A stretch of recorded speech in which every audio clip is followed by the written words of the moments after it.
Are you a scaling SaaS founder? Ready to make the leap from leading a team to leading an organization? Join us each week as we refill your think tank with actionable tips and strategies from great business minds you know and those you don't know yet. This is SaaS Fuel with your host, 5-time entrepreneur, SaaS founder, and globetrotting adventurer, Jeff Maines. Welcome back to the SaaS Fuel podcast, where our to-do list is longer than a receipt from a holiday shopping spree, and somehow it just keeps growing. Anybody else experience that? Well, I am your host, Jeff Maines. I help B2B SaaS founders like you grow from traction to scale. Here, growth is more than just numbers. It's about crafting a future-proof company, premium valuation, and leaders who build a business of significance while living epic, adventurous lives. Today, we are tackling a challenge that haunts every leader's desk. It's the endless to-do list, the scattered tasks in multiple systems, and the constant race against the clock. Anybody find themselves working from dark to dark these days? Well, today is all about bringing order to that chaos. Imagine the single centralized system where all your tasks, priorities, and information live in one streamlined space with a structure that makes even the most redonkulous workload feel doable. Yes, I said redonkulous. We'll see how the auto captions do with that. But I mean, taskless can feel that way. But today we'll break down how to consolidate tasks, eliminate redundancies, and build momentum with small achievable steps. From time blocking to taming the email beast, our guest today is sharing a more organized and less stressful system that lets you focus on what truly matters.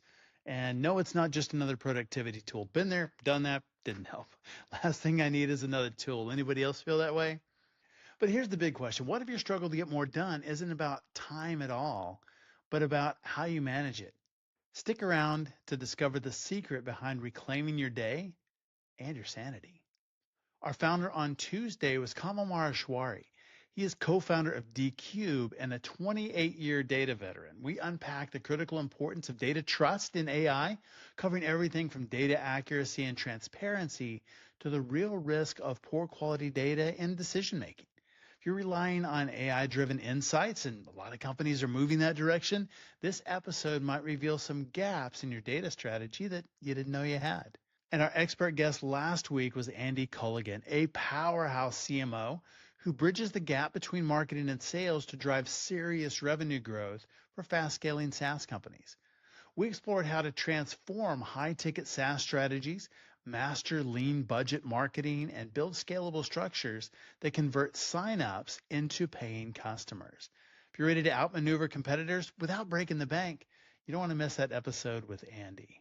My guest today is Leslie Shreve, founder and CEO of Productive Day and creator of Taskology, which is a transformative system for mastering workload management and productivity. With over a decade of experience in corporate environments and 20 years as a productivity coach, Leslie has helped hundreds of leaders gain 1 to 2 hours back in their workday every single day and reduce time spent on their email box, and I know we all want that. Welcome someone who will help us make meaningful progress on what matters most. Leslie Shreve. Hey, Leslie, welcome to SaaS Fuel. Thanks, Jeff. It's great to be here today.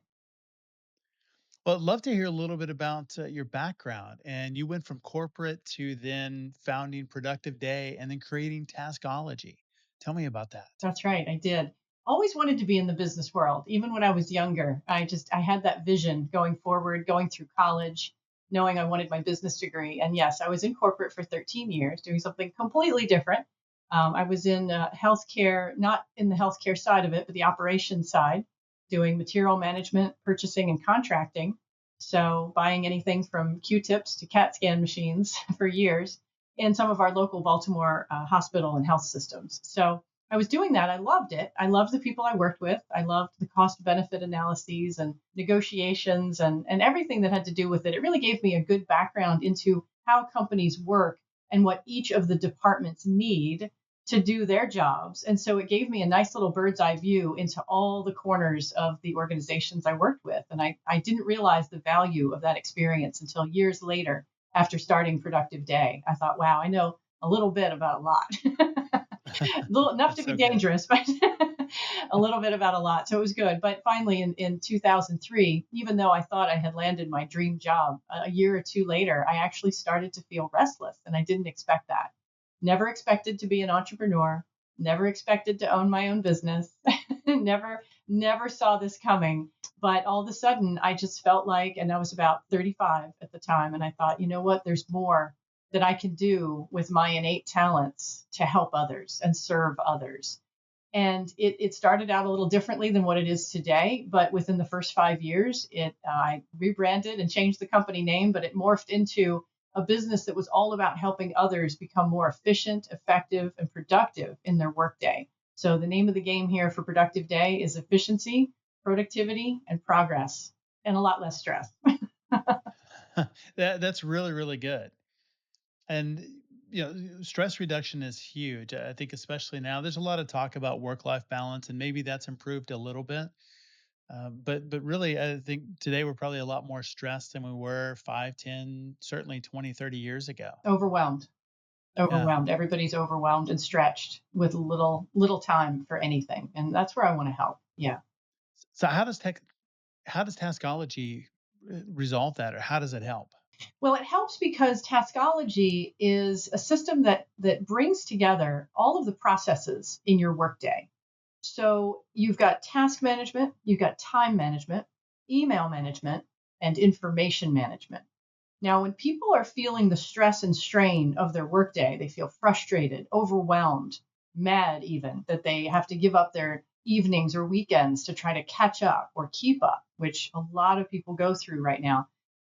They're looking for solutions sometimes in all the wrong places. And this is where I want to help, because sometimes they think that, oh, I just need to get organized, or, oh, I need time management help, or I need a task app, or no, my thing is email. I really need an email app to help me.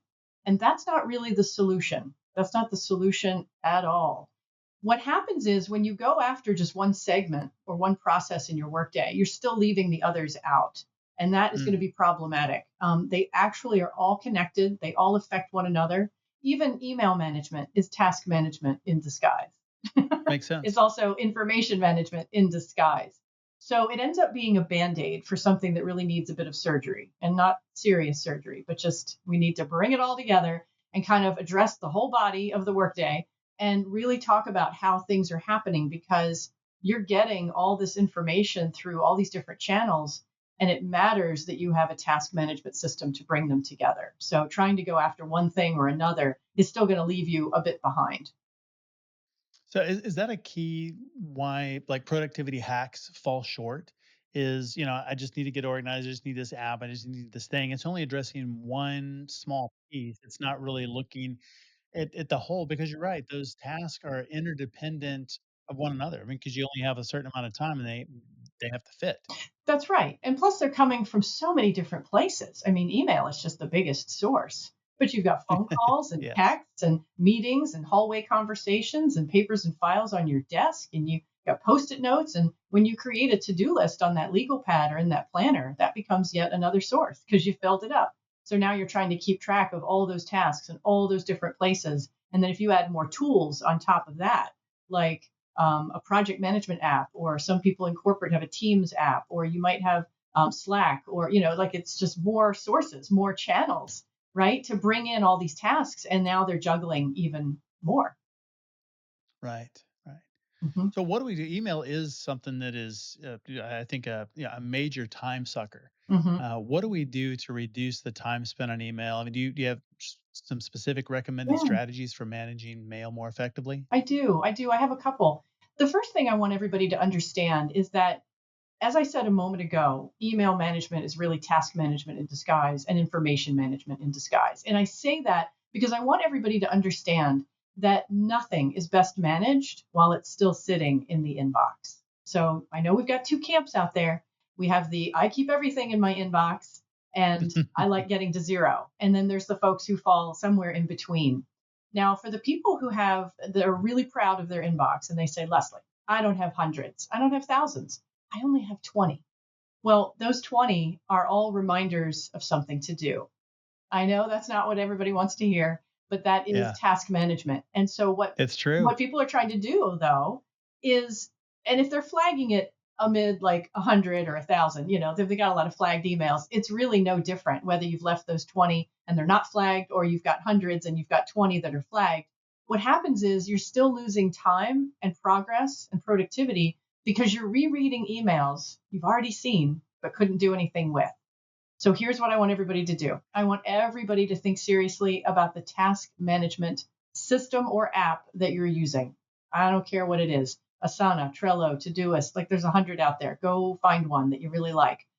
What I want you to understand is that even though you're going to find a software you like, what you really need is the methodology or the technology. So you still need a method. Okay, so be careful. Don't go down all the rabbit holes that they tell you. Because even in the demos, when I see them and they say, yeah, here's a task and here's what you can do, and bells and whistles and colors and categories, I look at what they're doing in the demo and I'm like, dude, that's a project, not a task. So, Yes. let's talk about that a little later. But the truth is, I really want you to know that just finding the system or finding the app is not the end all be all. You still have to know what to do with it. And I think a lot of people spin their wheels because they're trying all those bells and whistles and the categories and the colors. And they think, oh my God, if I don't use all this, I'm not getting the value out of it. Right. And I don't want you to feel that way. I want you to know that just simplifying it to what you want to do and when you want to do it are the two most important task management pieces that you ever need to worry about. So go find something, then build up that system so that it has everything in it that you really need to do. And that includes things that you don't think you need to worry about until November or December or June, whatever it is. Load it up because you want to get everything into one single inventory of all your tasks. You can get them off your mind, off your desk, off all these other places. Because if you're leaving tasks at the source, like email, it's going to keep drawing you back. And what that does is not only waste your time because you're rereading those emails again, but now you're trying to plan and prioritize them with everything else that's all spread out.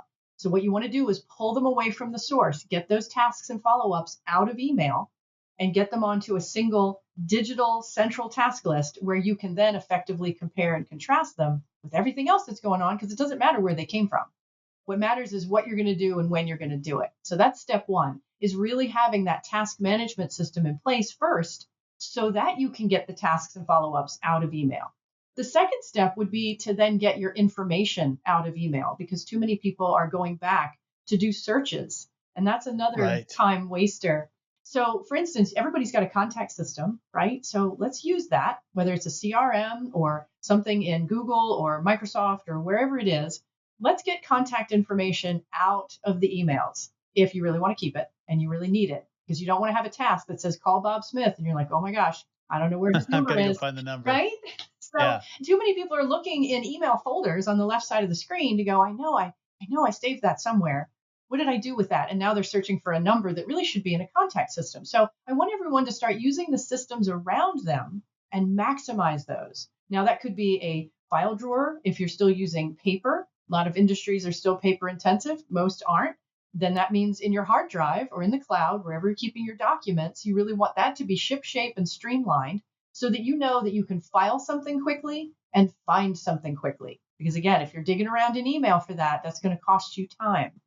So the third thing I'll say is that one of the most important things is if you've got hundreds or thousands, whether you're interested in clearing them out or not, I would say, hear me today and please get old emails out of like prior years. So even at Productive Day, we don't go through all those emails. No, we don't have time for that. We're only going through the last 3 months. That's where all the hot stuff is. So if you have stuff back to 2019 all the way up through 2023 and then this year, just make a folder on the left that says 2019-2023 or 2024 even, because we would put the first 6 months of this year in there too. Get them out of there, because all they're doing is slowing down your searches. Not that I want you to keep doing that either, but this is the beginning of getting them all out of there. Baby steps. Right? Baby steps. Get all the old stuff out. Just get it out because you're likely done with it. Now, I'm not stopping you from going back and looking at the first 6 months of 2024, but the key area to pay attention to is the last 3 months. And what I want you to do then is go through those and just make decisions. I say just, but that's one of the two things that hold people up is, Leslie, I don't know if I need this. You got to think, what's useful to you? What's valuable, either now or in the future? Make decisions. Delete the stuff you don't need. I can't tell you how many times I run into clients who are still holding on to stuff they could have easily deleted. just hit the delete key a lot more often. And then file Yeah. things, get it out of there. If you don't have an action step, get it out of there. And then find those tasks and follow-ups and pull those out and get them on your task list. With those 3 steps, you can get down to 0 and know that even though more is coming in, you can get it back to 0 every single day. And that's because things are coming out. And you're getting them in the best locations for the best management of that type of information. Oh, that's really, really good. It's really easy to get overwhelmed by all that and having information in multiple places. I think that's something that is so key. So It I'm is. glad you brought that up It and is. making Yeah. sure that it's organized. Mhm. What do we do when we have like a long list of things to do? So we've got our tasks from email and Slack and information. I mean, all the different places. Now Mhm. they're in a central location. Mhm. Yeah, how do we avoid overwhelm and prioritize those in smart ways? Yeah, because you don't want to turn it into just a digital legal pad, right? That's Right. just like paper to It happens a digital. lot. Yeah, we don't want that. No, that's not what we want. What you want to do is you want to assign action dates to each and every task, just as a target of when you want to do something. So in our system, it's not about due dates DUE, it's about due dates DO. So when I say due date, I Ah, mean action date. Okay. And so you might have something that's due in 3 months. You don't want to put that in there and have that drive you, because by the time you see it, the jig is up. Like it's too late. So you really want to go, yes, I'm keeping that deadline in mind. I'm going to keep that in parentheses at the end of the task, but you have to identify your very first step. So when I say task, I mean teeny tiny, teeny tiny. Either the first action step to get something started or the next action step to keep something moving forward. So we're looking for things that are small and achievable, not to make you a non-achiever, but to get the ball rolling, because too many people are holding back or they're kicking the can down the road to say, well, I need an hour and a half for that, or I need 3 hours for that. And then they don't get started because they can't get the 3 hours. So what I'm right. encouraging everybody to do is always go for your first action step or your next action step if you've already got something going. And then that gets you into the swing of it. And then I wouldn't stop you if you got on a roll and you happen to have time and you could work an hour on something, because then you could just take it away.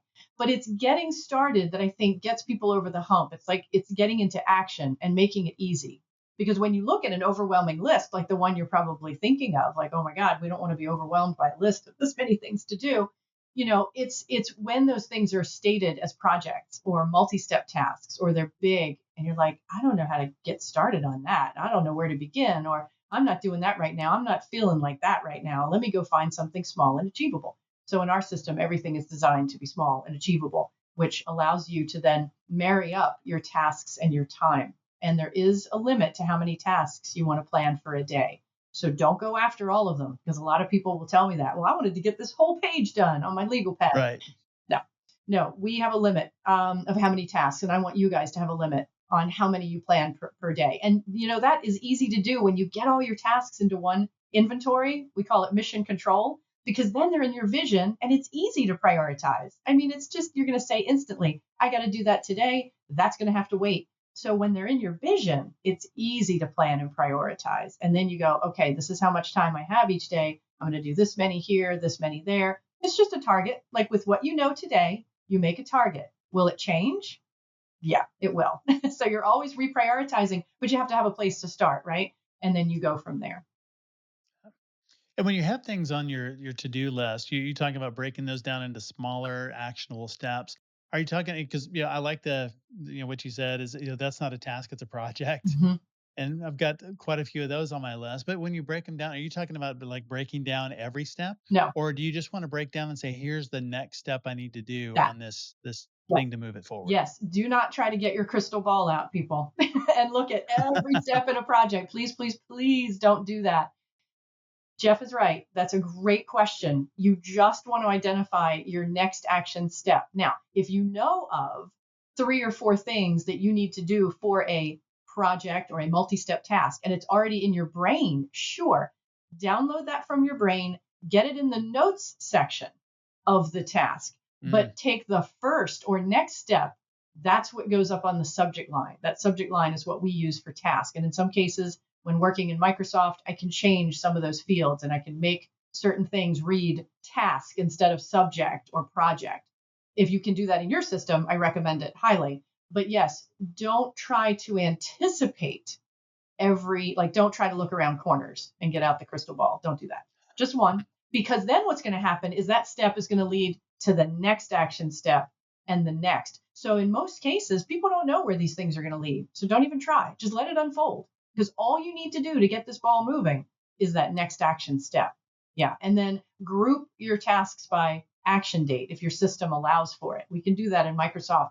We can do that in Todoist. Not sure about all the other systems because I haven't worked in everything under the sun, but I imagine that if you can, because of that action date, you'll be able to see, oh, I'm trying to get 20 things done today or something. But no, don't go for that many. Just ratchet that down big time, because I will tell you that people try to do more than they can actually do in a day. So go conservative. Of course.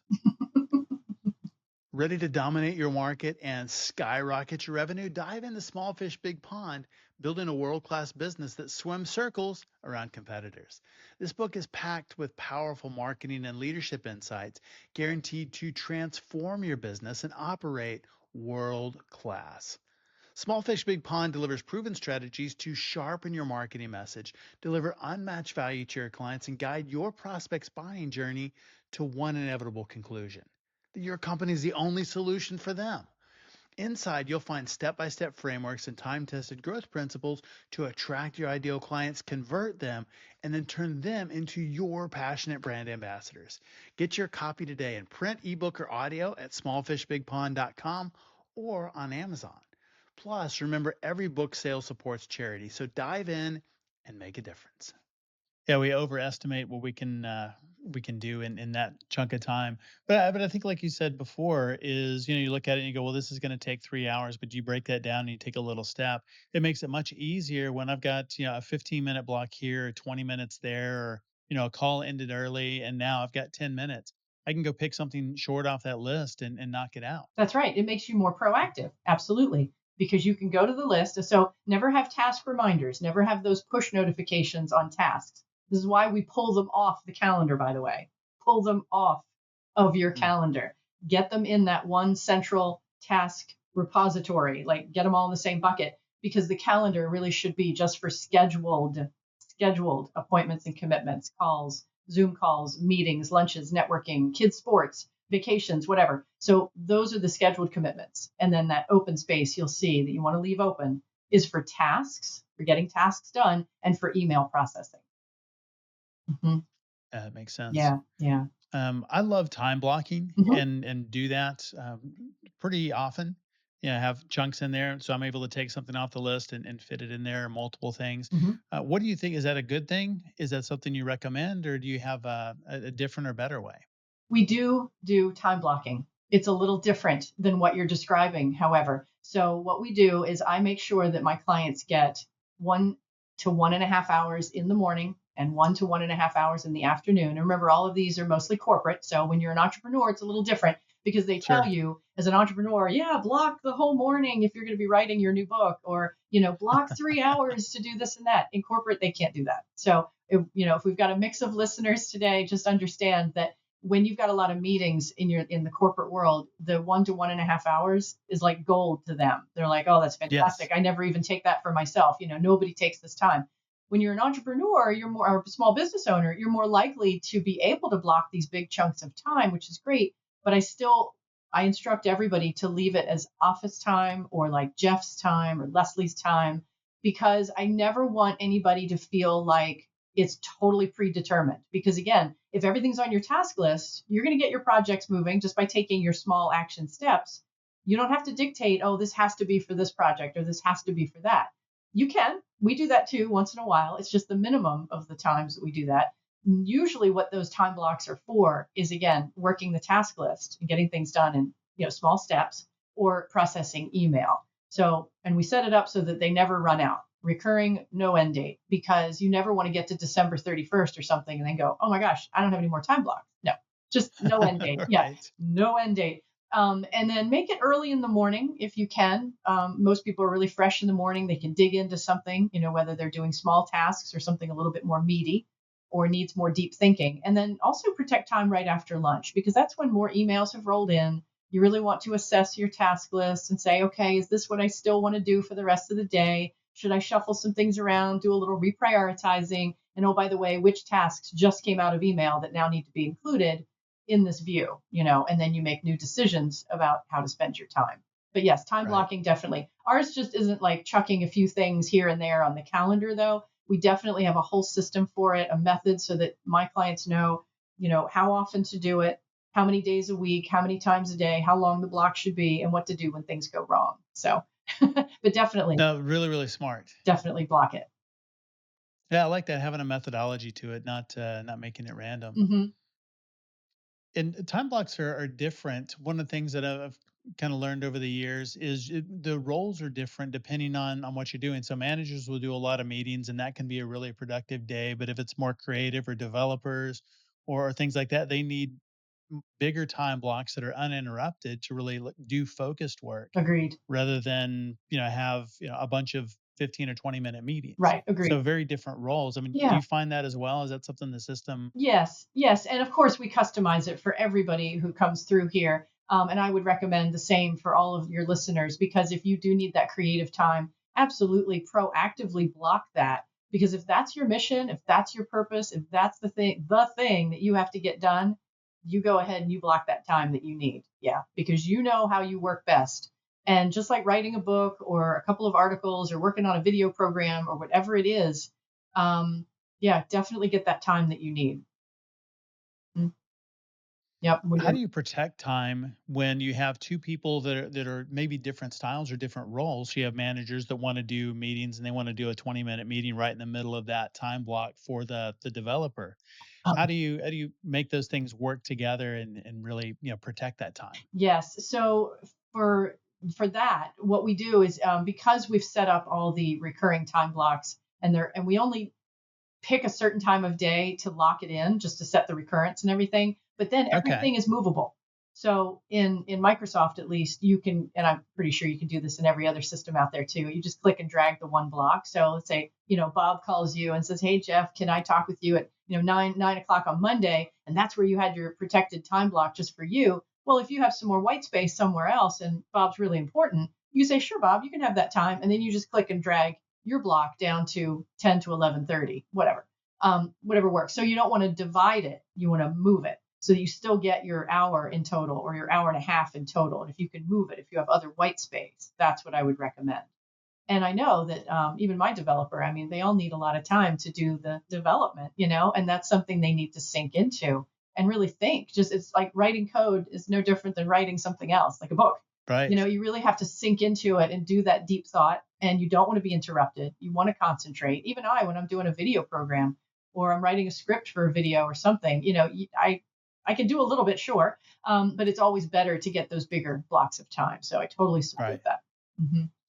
Yeah, I didn't understand that for a long time, that just those differences. And I'm like, well, why can't they just meet right now? Because I'm trying to get this done. This is how I stay productive. But it's different depending on role and what you're trying to accomplish. It's true. It's true. Yeah. And so we customize it. And I hope everybody can do that for themselves, is protect that time. You really need it, especially if you're tired of working nights and weekends.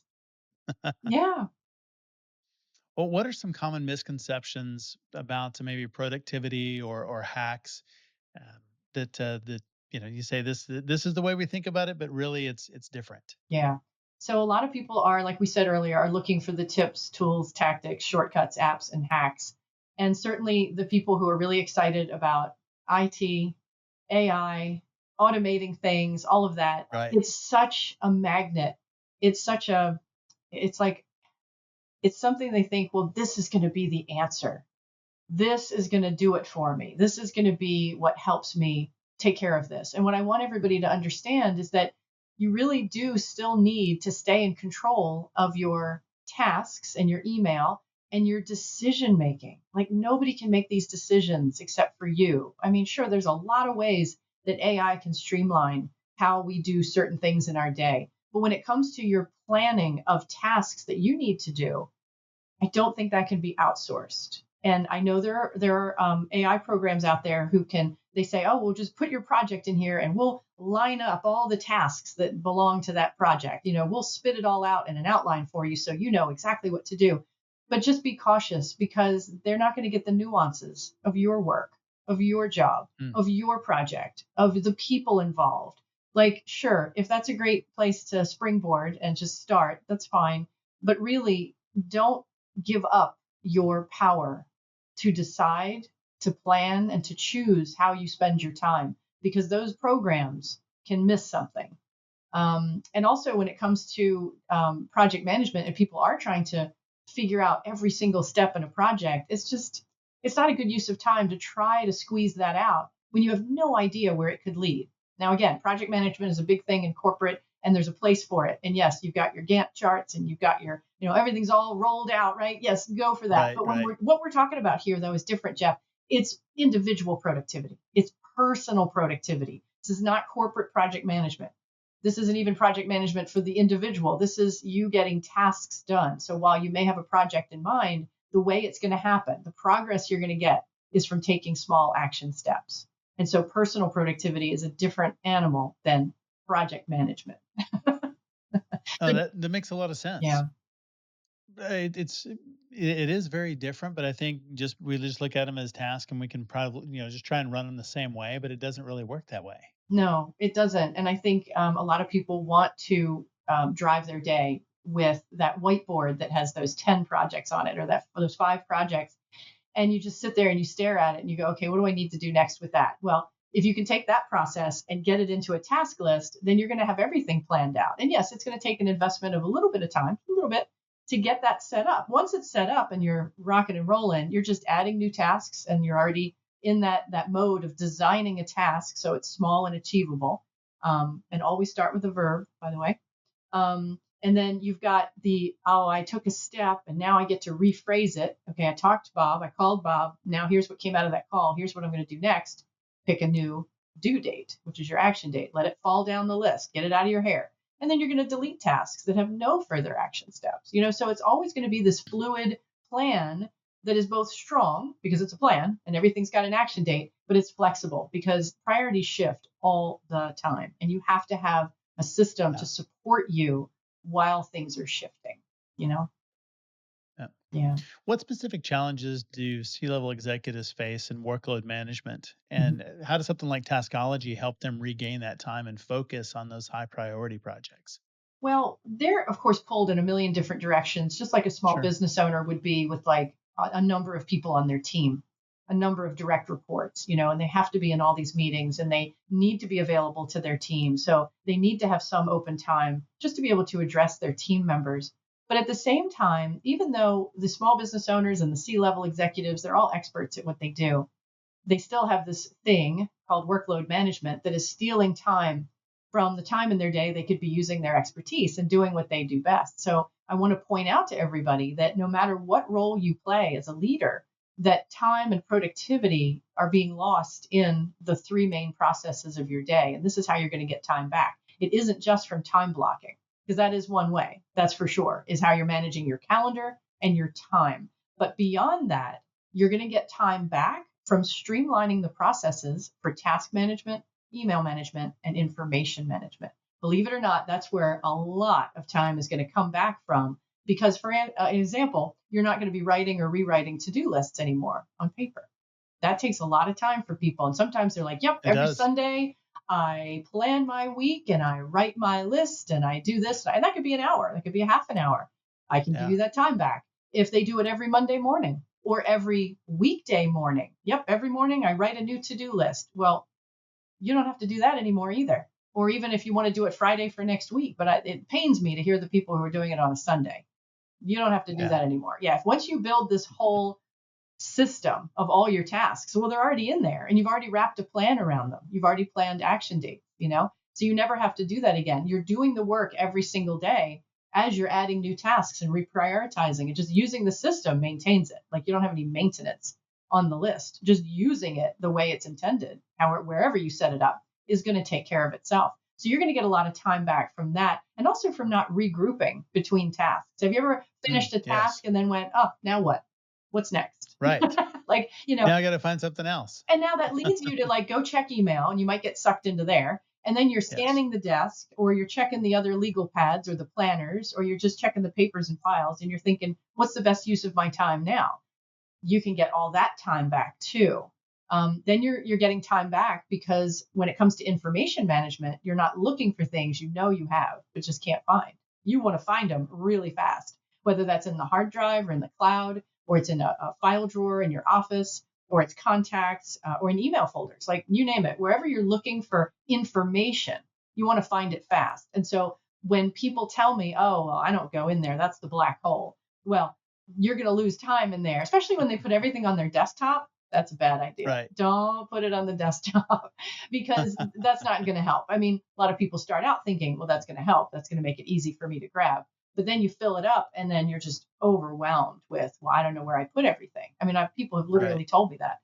So that's not the answer. But make sure you can find what you need fast, because when you get that time back, then not only are you finishing that task because you had the information right there at your fingertips, or you're sending that email because you found that attachment really fast, you're getting time back from just not having to look for so long, you know? And then an email, of course, it's saving time from not rereading emails. Like you've already seen it, you flagged it, but now you're rereading it again, maybe for the third time, because you don't remember why you flagged it. And now you have to figure out what it was about. So the processes themselves, when they become really streamlined and super efficient, you get time back so that you can accelerate your achievement. You can move more quickly through your day, more seamlessly from task to task and email to email, and whatever it is you need to do, you just kind of move seamlessly through, get more accomplished in less time. And then you can enjoy your personal time at home. Yeah, that's great. Yeah. Well, if somebody's listening and they say, this is something that I need to do, I've got to get more organized. What is one step that they can take, and kind of the first step on this journey of 1,000 miles to get to that place? I would say try to gather up everything that has a task associated with it, not email. Go for the stuff on your desk. Focus mainly on papers and files, and then get those to-do lists together. So if you're using spiral pads, notebooks, any kind of planner, post-it notes, whatever it is, make decisions about what you have and why you have it, and decide, kind of separate the two things. Like this, I want to keep for reference. So this is information, and this is a task. Start by separating that. And then at the same time, you can get rid of stuff that you don't need, use, want, or love anymore. So start pitching, recycling, and deleting. Of course, that's deleting is the email inbox, but recycling, tossing, like whatever you need to do, get this stuff out of your hair. But it's the decision making. You really have to know what I need for my job, what I don't need for my job or my business. Let go of that stuff, and then separate your action from your reference. I think that's going to be a big help as a first step, because then you can consolidate your action steps from there. If you find a digital system you really like, start loading it up and start tearing off those pages and throwing away those post-it notes, and get them all in one system where you have clarity. And then you can effectively compare and contrast what's on your plate and make smart decisions about how to spend your time. I like that. That's a very, very good action step that anybody can do. Mm-hmm. And I like that, separating the information from the action, Mm-hmm. huge, Mm-hmm. because a lot of times those end up in the same pile, but they're different. All the time, especially in email, but especially on the desk as well, everywhere. Yep, that's right. That's right. Well, where can people learn more about you and Productive Day and Taskology online? They can visit productiveday.com, or they can email me, Leslie at productiveday.com, Leslie. I'm always reachable. And we have a few free resources on the website as well that I think people would enjoy. One is our Productive Day quiz. It's called What's Your Number One Productivity Blind Spot? It's a really fun diagnostic quiz, only about 8 questions, I think. And at the other side of it, you're going to find out if you're a giver, a marker, a jumper, or a detective. So find out which one you are. You'll get your own unique results report. I wrote everything, so it's all straight from me. And later on, a couple days later, a week later, you'll get a deeper dive special report about your specific blind spot, what's really going on in your workday with that blind spot, and what you can do to fix it. That's one. The other are the Productive Day Smart Steps, which is a 52-week audio series where I just have recorded 2 to 4 minute audios. You'll get one in your email inbox every week. Tips are straight from Taskology, and if you sign up, you'll be with us for a year and get a tip every week. I think we have another special report on the website too. 7 surprising secrets to saving time. So all 3 of those are on the homepage. Excellent. We'll make sure and link that in the show notes. Okay, great. So make it really easy if anybody wants to get that. Yeah, So good. that's great. So Thank it's you, been Jeff. fantastic and really appreciate it because this is something that we all need help in. Even if we think we're good, this is a never ending battle. It is. Becoming more productive and more organized. So really appreciate you being on Well, SaaS thank you Fuel. so much, Jeff, for having me on the show. It was really fun. Thanks again, Leslie, for coming on the show and sharing your insights and resources. I don't know about you, but I really needed this before the holidays. Leslie is super helpful. And this is actually my third time through her content, and I'm still learning and implementing and improving. So you can learn more about Leslie and Productive Day, and of course, Taskology as well at productiveday.com. As always, all links, highlights, resources, and full show notes are available at saasfuel.com. And be sure to check out our YouTube channel as well at Champion Leadership. And we've got full video episodes, training, outtakes, shorts, lots of stuff out there for you. And thought leaders share. Share this episode with the busiest leader you know, because maybe they can make time to listen to the podcast at 2x speed, right? Everyone who shares this week gets a procrastination shot collar. Every time you open a social media app during work hours, gives you a gentle buzz to remind you to get back to your most important task. For those who need just a little more discipline, heck, we'll send you one for everyone you share. So one for yourself, one as a gift. Use them for employees or maybe even teenagers doing homework. Join us next Tuesday, where our founder is Sam Rosen, founder and CEO of DeskPass. Curious about the future of workspaces and the co-working boom in today's flexible environment? Sam will reveal how his SaaS is reshaping remote work culture and balancing supply and demand in the co-working world with a two-sided marketplace.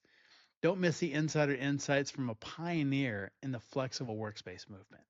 Then, are you ready to break free from day-to-day operations and focus on what you do best?